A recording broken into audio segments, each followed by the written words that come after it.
سب سے بڑی وجہ ہمارے اندر ایتھزم جو آئی ہے، ایک تلخ حقیقت ہے. میں یونیورسٹی آف پونچھ میں گیا، آزاد کشمیر.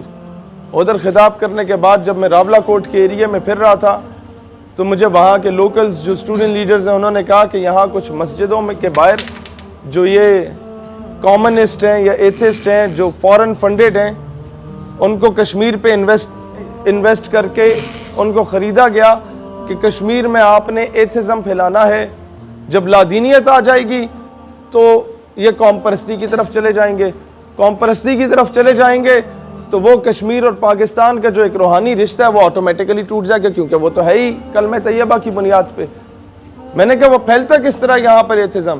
کہتے ہیں ایتھزم پھیلانے میں سب سے بڑا کردار ہمارا اپنا ہے. وہ یہ ہے کہ ایک پمفلٹ پہ وہ لکھ دیتے ہیں کہ اللہ ہے تو نظر کیوں نہیں آتا، اللہ ہے تو کدھر ہے. یہ 12-14 سوال لکھ کے وہ مسجد کے اندر بھی ہال ہوتا ہے اور باہر کھلا ہوا ہوتا ہے. کہتے ہیں بائک کے پیچھے جا کے وہ پھینک کے نا تو بھاگ جاتے ہیں، تو وہ ڈسپرس ہو جاتے ہیں سارے پمفلٹ.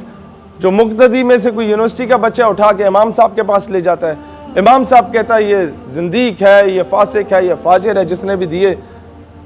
بھائی وہ زندیق بھی ہے، فاسق بھی ہے، فاجر بھی ہے، اس کا جواب کیا ہے وہ تو عوام کو بتائیں. وہ جب عوام کو جواب نہیں ملتا تو وہ جو بچے ہوتے ہیں وہ تو ابھی نہیں پوچھتے نا بھائی. حقیقت خرافات میں کھو گئی، یہ امت روایات میں کھو گئی، ہاتھ بے زور ہیں. الہاد، یہ لبرلزم، یہ تو بہت چھوٹی چیز ہے. الہاد، ایتھزم، لادینیت، دین بیزاری، ہاتھ بے زور ہیں، الہاد سے دل خوگر ہیں، امتی باعث رسوائی پیغمبر ہیں. بھائی جان، میں مشائخ کانفرنس میں بھی جا کے پیران عظام سے کہتا ہوں کہ اب خدا کا واسطہ اپنے صاحبزادگان کی تربیت کریں.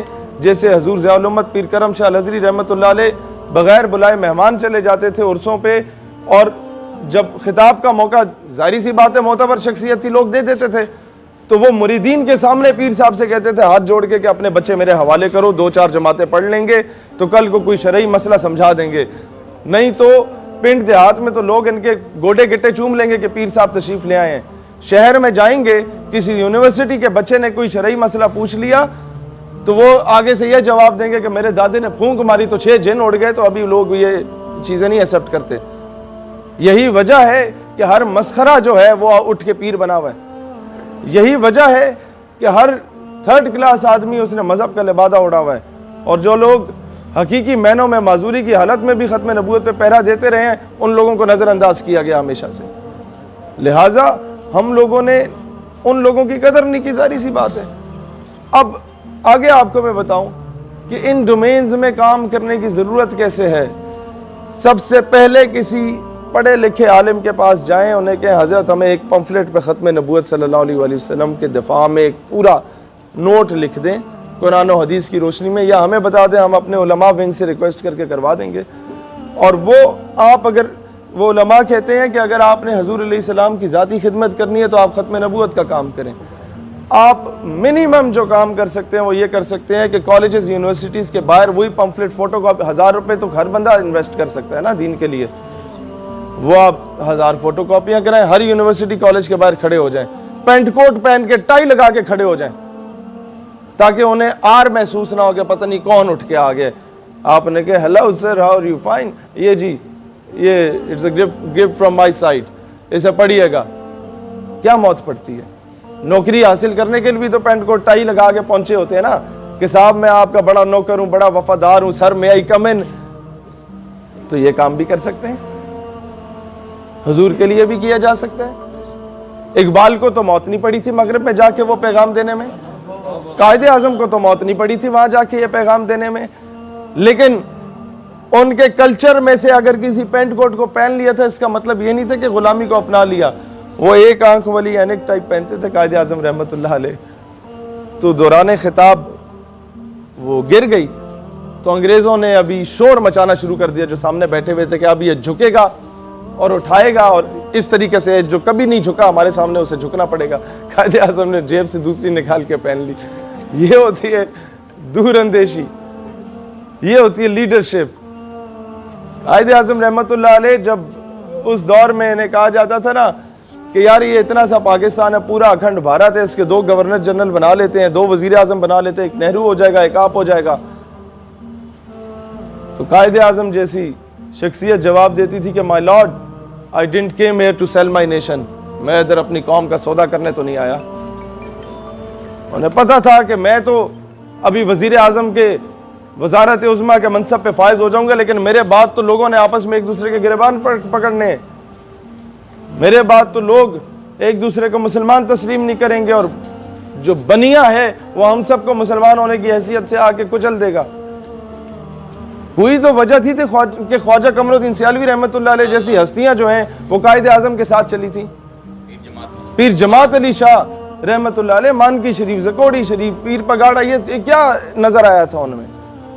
وہ ایک کلین شیو آدمی میں کچھ تو تھا نا کہ تخت سکندری پہ وہ کبھی تھوکتے بھی نہیں، بستر لگا ہو جن کا سرکار کی گلی میں، کہ ان ایسی ہستیوں کو کچھ تو نظر آیا تھا کہ رسول اللہ صلی اللہ علیہ وآلہ وسلم نے بیداری کی حالت میں انہیں بشارت بخشی، اور جا کے بر صغیر میں ایک علیحدہ ریاست کے لیے، علیحدہ مملکت کے لیے کردار ادا کرو. لہٰذا آپ لوگوں نے یہ مایوس نہیں ہونا کہ جناب ہم اس لیول کے بندے نہیں ہیں تو شاید ہم کام نہ کر پائیں. اپنے یونیورسٹی میں، اپنے کالج میں، اپنے مدرسے میں، اپنے علاقوں میں، اپنی جس ڈومین میں کام کر رہے ہیں، جہاں جاب کر رہے ہیں، وہاں اپنا کردار ادا کریں. اور یہ لٹریچر بانٹیں. مرزا قادیانی کو لانچ ہی لٹریچر کی بنیاد پہ کیا گیا، اس کی کتابوں کو مفت میں چھاپا گیا ملکہ برطانیہ کی جانب سے اور پورے بر صغیر میں ڈسٹریبیوٹ کیا گیا. ہم نے اس کے کاؤنٹر میں کیا کیا؟ ہم نے صرف نعرے لگائے، اور نعرے بھی اپنے ہم خیالوں میں لگائے ہیں نا، کفر میں جا کے تو لگائے نہیں ہیں. ہم پہ سب سے بڑا الزام یہ لگتا ہے کہ جی آپ جہاں خطاب کرتے ہیں وہاں خواتین ہوتی ہیں ساتھ. او بھائی اب وہاں کا ایٹماسفیئر ہی ایسا ہے تو ہم لوگ وہاں جا کے بات نہ کریں تو مجھے بتائیں، مسجد میں 250 ہم خیال کے ساتھ پنکھے کے نیچے ختم نبوت کا نعرہ یا نعرہ رسالت لگا دینا تو بڑا آسان کام ہے. وہاں جا کے کام کریں جہاں پر لبرل مافیا ہولڈ میں ہے، تب جا کے کام ہوگا. پیر کرم شاہ الازہری کیوں ATI کے ہر وہ جو مونوگرام جس بچے نے لگایا ہوتا تھا سیدی یا رسول اللہ والا، اسے اٹھ کے سینے سے لگا لیتے تھے. لوگ کہتے تھے خلفاء آپ کے جو جہاں سے جن کو خلافت دی ہوئی تھی وہ رس جاتے تھے. وہ کہتے تھے حضرت صاحب یہ کل کے بچے ہیں، بدماش ہیں، لڑائی کرنے والے ہیں، ہم نے ساری زندگیاں دین کے لیے لگائی ہیں، آپ انہیں سینے سے لگا رہے ہیں. ہم آتے ہیں، آپ بیٹھ کے ہاتھ آگے کر دیتے ہیں، ہم ہاتھ بھی چومتے ہیں یا ہاتھ بھی نہیں چومتے، آپ سینے سے لگاتے ہیں، کیا وجہ ہے؟